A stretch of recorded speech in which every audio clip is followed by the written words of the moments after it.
funds niya sa budget, binaba niya. Pero meron pa rin. Kasi yung program na yan, prohibited naman talaga yan. Hindi yan ginagawa nila ni Recto at ni BBM at ng Speaker at ng Senate President out of the goodness of their heart. Ginagawa nila yan kasi prohibited na yan ng Supreme Court, unconstitutional na yan. Ginagago naman tayo eh. Napakadami nating abogado, natatanga-tangahan tayo. That is prohibited, that is unconstitutional. It's unconstitutional to remit all excess or reserve funds of government-owned and controlled corporations.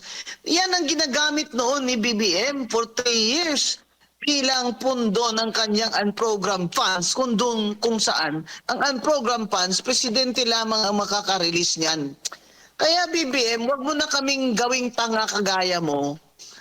Alam naman namin na ikaw lang makakalabas ng unprogrammed funds. Kaya nag-resign yung Secretary Amina. Hindi niya na kaya yung batikos dahil totoo naman. Walang unprogrammed funds sa budget na yung General Appropriations Act na pwedeng lumabas o ma-implement kung walang pirma ang presidente. So wag niya tayong gagawing tanga na for 3 years ginawa niya yan. At ano ang paraan para makakuha sila ng perang kukurakuti nila? Lahat ng reserve funds natin sa PH, Philippine PhilHealth, kinuha nila 89 billion. Sa PDIC natin, more than 100 billion. Ano pala, gatasan pala yun? Government-owned and corporations, ginagawang milking cow ni BBM para ipondo niya sa unprogrammed funds niya. Ang unprogrammed funds, dapat lang yan may mga excess revenues na hindi inasahan.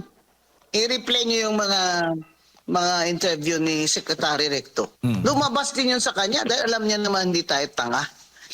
Yung unprogrammed funds na yan, that's just in the budget, pero wala yung pondo. Pupunduhan lang yan sa excess revenue. Kaya dapat nga yan, nilalabas lang yan towards the end of the year na alam mo na kung may excess revenue ka. Paano ka may excess revenue? Wala nga, deficit ka nga.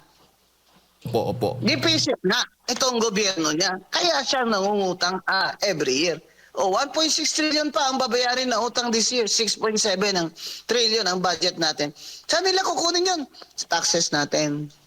Sa taxes natin, lalo na yung 12% VAT na pahirap sa mga mahirap.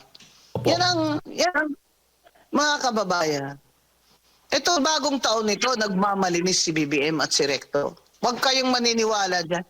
This is the cleanest budget ever bullshit. Attorney, ito nga